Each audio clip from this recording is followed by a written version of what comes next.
आज हम बात करेंगे ड्रीम इलेवन के बारे में। ड्रीम इलेवन किस प्लेटफॉर्म पर काम करता है। तो मैं बता दूं कि ड्रीम इलेवन के बारे में आप सभी जानते होंगे। यह एक ऑनलाइन प्लेटफॉर्म है जिसके माध्यम से जो क्रिकेट फैंस या कोई भी गेम के फैंस रहते हैं वह अपनी एक टीम सेलेक्ट करते हैं और टीम सेलेक्शन के बेस्ड पे वो जो प्रिडिक्शन रखते हैं कि आज इस खिलाड़ी का परफॉर्मेंस अच्छा रहेगा, आज यह खिलाड़ी ज़्यादा कैच पकड़ेगा, इसे कप्तान बना देना सही रहेगा, क्योंकि यह यदि कप्तान बनेगा तो इसके जो भी पॉइंट्स निर्धारित किए गए हैं ड्रीम इलेवन के द्वारा वो डबल रहेंगे। तो आज इन सब मुद्दों पर बात तो होगी, लेकिन सबसे पहले बात होगी डिस्क्लेमर के बारे में कि किस तरह से ड्रीम इलेवन खिलवाड़ कर रहा है। ड्रीम इलेवन स्पष्ट रूप से बताता है, विज्ञापित करता है बहुत ही कम समय के लिए, और यह बड़ा खेद का विषय है कि आप इसके लिए 1 सेकेंड 2 सेकेंड से भी कम का समय लेते हैं और आप इतना तेज़ी से पढ़कर बताते हैं कि नियम व शर्तें लागू, यह वित्तीय जोखिमों के अधीन है, इस गेम की लत लग सकती है। यह कोई सामान्य बात नहीं है कि इसमें आप स्पष्ट रूप से बता रहे हैं कि यह इस पर लत लग सकती है। इस खेल की लत, आप तो यह नहीं बोलते कि लत लग गई, मुझे पढ़ाई की लत लग गई है, कि मैं किताबें पढ़ने का शौकीन हो गया हूँ, या मुझे गिटार प्ले करने का लत लगा हुआ है। आप इन सब चीज़ों में नहीं बोलते। जब आप किसी चीज़ के बैड एडिक्शन पर पड़ जाते हैं उसी चीज़ को तो आप लत बोलते हैं ना, जो कि हानिकारक इम्पैक्ट डालती है। तो यह किस तरह से सही काम कर रहा है, मुझे नहीं सही लगता कि यदि आप 7 रुपये दे करके आप लोग लाखों रुपए कमाना चाहते हैं, ये कैसी ऑडियंस है। और कई लोग आ जाएंगे इस बेस पर बोलेंगे कि नहीं 7 रुपये की बात नहीं है, यहाँ तो हम अपना स्किल दर्शाते हैं कि किस तरह से महेंद्र सिंह धोनी से कंपटीशन करेंगे, या जो भी 2.5 लाख लोग, 4 लाख लोग या 5 लाख लोग, जितने भी लोग खेलते होंगे, आई डोंट नो, उनसे अच्छा हमारा किस तरह से सिलेक्शन रहा है। Then I want to ask a question कि आप बताइए ना, अभी तक आपने कितना रुपए इससे गेन कर लिया है। आप 7 रुपये या 10 रुपये या 25 रुपये टीम पे लगाते हैं और इतनी माथापच्ची करने के बाद लास्ट में क्या होता है कि आपको 25 रुपये या 49 रुपये मिल जाते हैं। और यह 49 रुपये, I can say to you कि आप दूसरे मैच में वो डिडक्शन होने वाला है, वो आपको नहीं मिलेगा, क्योंकि आपका प्रिडिक्शन कभी सेट नहीं बैठेगा। यहाँ तक जहाँ तक मुझे जानकारी है कि आप तो उस प्लेयर को भी नहीं चूज कर सकते हैं, आपको पता भी नहीं है कि कौन टीम में पार्टिसिपेट कर रहा है कौन नहीं। तो ये टोटल खिलवाड़ चल रहा है। तीसरी चीज़ मुझे ये नहीं समझ में आता है कि इसे गैम्बलिंग नहीं है ये। मैं बहुत चकित था, आज सुबह मैंने देखा कि इस साफ लिखा हुआ है कि यह वित्तीय जोखिमों के अधीन है, इसमें प्रिडिक्शन है। तो मैंने सोचा कि आज गूगल पे सर्च मारता हूँ, और मैंने गूगल पे सर्च मारा कि यह लीगल है या इलीगल है। तो मुझे बड़ा रोचक तथ्य पता चला कि किसी ने पेटिशन फाइल की थी हाई कोर्ट में, और हाई कोर्ट ने यह जवाब दिया कि यह फेयर है, ठीक है। आप एक जजमेंट करते हैं, आप एक अनुमान लगाते हैं, आप ग्राउंड फील्ड के आधार पर एक्सपर्टीज़ लेते हैं, अच्छी बात है, बिल्कुल एक्सपर्टीज़ लीजिए। तो फिर जो सट्टे पकड़े जाते हैं, आए दिन न्यूज़पेपर पे जुए का फड़ लगा हुआ है और सट्टेबाजी चल रही है, उसमें भी तो प्रिडिक्शन है।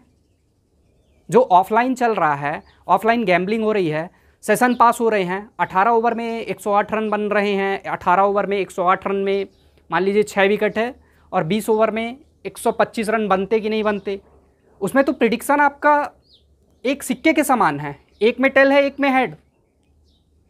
उसमें तो आपको ऐसा नहीं है कि आप 2.5 लाख लोगों के साथ खेल रहे हैं, उसमें तो 500 लगाएंगे यदि आप, तो एक ही चिट आया एक ही पट आया, उसमें तो प्रिडिक्शन और ज़्यादा आसान है। वो गैम्बलिंग नहीं है, ड्रीम इलेवन गैम्बलिंग नहीं है। ये कैसे हो सकता है? ये तो व्यापक पैमाने पर गैम्बलिंग है। किस स्तर पर जजमेंट आया हाई कोर्ट का और किस बेस पे उन्होंने डिसीजन दिया, यह पूरी तरह से जुए की प्रवृत्ति को बढ़ाता है। आज का युवा यदि 25 रुपये लगा रहा है, मैक्सिमम स्टूडेंट्स इसमें इन्वॉल्व हैं। आप देखिए, किसी को कोई मतलब नहीं है, 7 रुपये 10 रुपये से कोई गरीब अमीर नहीं बन जाता है, लेकिन आप जिसमें आपका ट्रू पोटेंशियल जाना चाहिए, जो चीज़ आपके अंदर से निकलनी चाहिए, जगह पे आपका टाइम खर्च होना चाहिए, उस जगह पर आप खर्च नहीं कर पा रहे हैं। आप किताबों के साथ समय दीजिए। उसमें मैक्सिमम पीपल आप देखेंगे वही लोग होंगे जो बेरोजगार बैठे हुए हैं, क्योंकि उनके पास अच्छा खासा समय है और वो 7 से 10 बनाने को बड़ा महारत हासिल करें। वो बोल रहे हैं टाइम पास कर रहे हैं। टाइम पास करने का और भी साधन है, आप पढ़ लिख सकते हैं, कुछ अच्छी चीज़ देख लीजिए। तीसरी चीज़, इसका डिसएडवांटेज मैं बताता हूँ कि यदि आप मान लीजिए कि ठीक है आप इन्जॉय कर रहे हैं, तो आप यह मत बोलिए कि आप क्रिकेट का एंजॉय कर रहे हैं। बिल्कुल नहीं, आप क्रिकेट का एंजॉय नहीं कर रहे हैं। मैच चल रहा है, मान लीजिए कि आपने कैप्टन बना दिया है महेंद्र सिंह धोनी को, ठीक है, और सामने आपके लिए गेंदबाज आते हैं मुंबई के आप ले सकते हैं जसप्रीत बुमराह आए और एक अच्छी सी यार्कर महेंद्र सिंह धोनी के स्टंप के पास पड़ी और महेंद्र सिंह धोनी आउट हो जाते हैं। लेकिन आपने कैप्टन बनाया था महेंद्र सिंह धोनी को, तो आपके दिल में बड़ी ठेस पहुंचती है। तो आप मैच कहाँ देख रहे हैं? आपने उस गेंद को तो देखा ही नहीं जो जसप्रीत बुमराह के हाथों से निकली और स्टंप को छूते हुए स्टंप्स विकेट उड़ा दिए। तो आप गेम का भी एंजॉय नहीं कर रहे हैं, आप बस अपने आप को बढ़ावा दे रहे हैं कि यस देखो मैं राइट हूँ, मैं सही हूँ, और आप कितना सही हैं आप खुद जानते हैं, मुझे बताने की ज़रूरत नहीं है। मैं तो चारों तरफ से यह चीज़ देखते रहता हूँ, लोग बड़े प्रभावित रहते हैं, देखो मैं आज कितना वाइस कैप्टन बनाया, कैप्टन बनाया। आप पूरी तरह से कैसे जज कर सकते हैं? कैच कौन ले लेगा, कौन क्या पकड़ेगा, टोटली अनप्रिडिक्टेड। इसमें कोई ऐसा है ही नहीं जिसमें आप गेस कर सकें। और यह जुएबाजी कैसे नहीं है? जो बंदा आज 25 रुपये लगा रहा है, कल उसकी डेट में नौकरी लगेगी, उसके बगल में कुछ लोग गैम्बलिंग करेंगे, वो बड़े स्तर पर खेलेगा। चौथी चीज़, विज्ञापित करता है कि इसमें उन क्षेत्रों के लिए नहीं है जहां पर यह बैन है। किन क्षेत्रों पे बैन है उसमें मैंने कुछ सर्च किया तो देखा आंध्र प्रदेश और कुछ जगह पे, बाद में भी उसमें करके अभी पूरे कंट्री में ही इसको लीगल घोषित कर दिया है। तो फिर सट्टे में क्या गुनाह हो जाता है? सट्टा भी तो लोगों को घर बर्बाद कर रहा है। यह छोटे पैमाने पर हो रहा है कोई चीज़ तो वह अवैध नहीं रहेगी, वह गैरकानूनी नहीं होगी। ये परमिशन देना किसी भी स्तर पर मुझे सही नहीं लगता है। और आप भी 10 रुपये लगाकर यदि 25 रुपये अर्जित कर ले रहे हैं तो उससे आपका घर परिवार नहीं चलने वाला है, ठीक है। और आप दिन के 24 घंटे में 10 घंटे 12 घंटे सोते हैं, 4 घंटे गप्प मारते हैं, बचे आपके 3-4 घंटे IPL देखिए और प्रिडिक्शन कर लीजिए। विराट कोहली और महेंद्र सिंह धोनी आएंगे, आपके जो ब्रांड एम्बेसडर हैं ड्रीम 11 के, बताएंगे आइए हमारे साथ। ऐसा नहीं होता है। दरअसल कोई और चीज़ें देख लीजिए। यदि आपके अंदर कुछ स्किल है, आप कुछ पढ़ा लिखा सकते हैं, ट्यूशन पढ़ा लीजिए, अगल बगल के लड़कों का बच्चों का भला होगा। कई लोग घूमते रहते हैं, यदि उन्हें प्रॉपर एजुकेशन दिया जाए तो चीज़ें काफ़ी स्तर पर सुधर सकती हैं। कल के डेट में वह लड़का अनभिज्ञ नहीं रह जाएगा, उससे थोड़ा सा ज्ञान का विकास मिलेगा, वो भी चीज़ों को समझेगा, एक अच्छे स्तर पर जा सकता है। आप वहाँ से अर्निंग कर सकते हैं 500-1000 रुपये। यदि कोई गरीब बच्चा है तो उसे आप पढ़ा सकते हैं, ट्यूशन दे सकते हैं, यह बेनिफिट करेगा। लेकिन ड्रीम 11 पर बैठकर आप 6-6 घंटे 4-4 घंटे प्रिडिक्शन करते हैं और उसमें अपसेट होते हैं और दूसरे दिन इतना लात घूंसे खाने के बावजूद तैयार बैठे हैं। क्यों? क्योंकि 25 रुपये लग रहा है और बड़े इंटेलिजेंट बन के बैठे हैं। कितना गवा दिया इस पर कोई यकीन नहीं है, कोई, ये बहुत निम्न मुद्दा है। कल के डेट में आप एक जॉब पर पहुंचेंगे, पैसा रहेगा, आप बड़े पैमाने पर लगाएंगे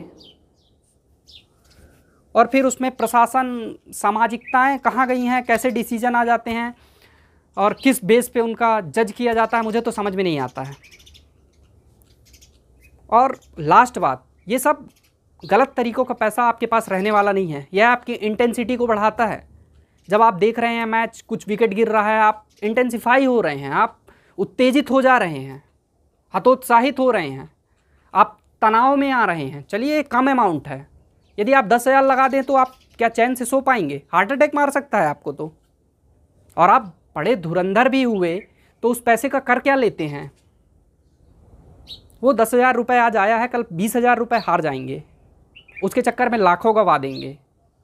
ये फेयर थिंग नहीं है, इससे कुछ होने वाला नहीं है। अच्छी बुक्स पढ़िए, बहुत सारे साधन हैं, बहुत अच्छी अच्छी चीज़ें हैं, आप वहाँ पे जा सकते हैं, वीडियोस देख सकते हैं, स्पिरिचुअलिटी है, बहुत सारे यूट्यूब चैनल हैं। आप यदि किसी मानसिक तनाव से गुजर रहे हैं वहाँ जाके सलूशन ढूंढ सकते हैं। यहाँ पे मैं कुछ यूट्यूब के चैनल के नाम भी बताना चाहूँगा। आचार्य प्रशांत जी का चैनल है, वहाँ आप समस्याओं का समाधान ले सकते हैं। जितनी बारीकियों से वो बताते हैं, तो विज्ञान के साथ साथ आध्यात्म को भी जोड़ते हैं, उनसे काफ़ी कुछ सीखने को आपको मिल सकता है। तो मेरी ये रिक्वेस्ट है आप सबसे कि इन सब चीज़ों पर पार्टिसिपेट ना करें। यदि आप खेलते आ रहे हैं तो आप पूरी तरह से मुझे ब्लेम ही करेंगे कि आप अपनी एडवाइस अपने पास रखिए। बट जो पीपल इसे ढंग से लेना चाहते हैं और ज़िंदगी में कुछ स्पेशल करना चाहते हैं, 10 की जगह 20 नहीं कमाना चाह रहे हैं, क्योंकि इससे आपकी ज़िंदगी नहीं चलेगी। प्रिडिक्शन बेस पे ज़िंदगी नहीं चलती है, ना ही आप कमेंटेटर बन जाएंगे। तो इन सब छोटी छोटी चीज़ों पर इन्वेस्ट, अपना समय वेस्ट करना बंद करिए, यह मेरी रिक्वेस्ट है। और आप यदि इस किसी बात को मेरी अन्यथा लेते हैं तो लेते रहिए, आई डोंट केयर। सबसे मुख्य बात यही है कि ये विज्ञापन जो देते हैं डिस्क्लेमर में, इसे स्पष्ट रूप से आसानी से दिखाया जाए कि यह वित्तीय जोखिमों के अधीन है, इसकी लत लग सकती है। लत किसी अच्छी चीज़ की नहीं लगती है, किसी बुरे ही चीज़ की लगती है।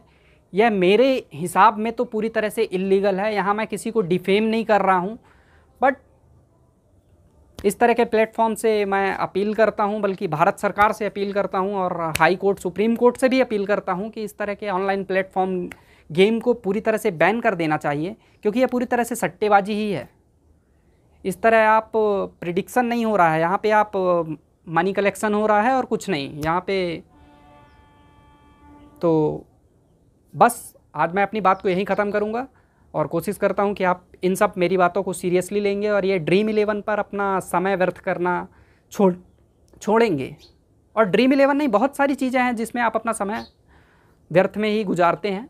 तो अच्छी जगहों के पास जाइए, अच्छे सोर्सेस के पास जाइए, अच्छे चैनल्स के पास जाइए। हो सकता है आप बढ़िया काम करें समाज के लिए, देश के लिए और बच्चों के लिए। आगे आने वाले बहुत सारी जनरेशन्स है जिनको आपको प्रमोट करना है। कोरोना काल चल रहा है, यहाँ आज हम हैं कल नहीं हैं, कोई भरोसा नहीं है।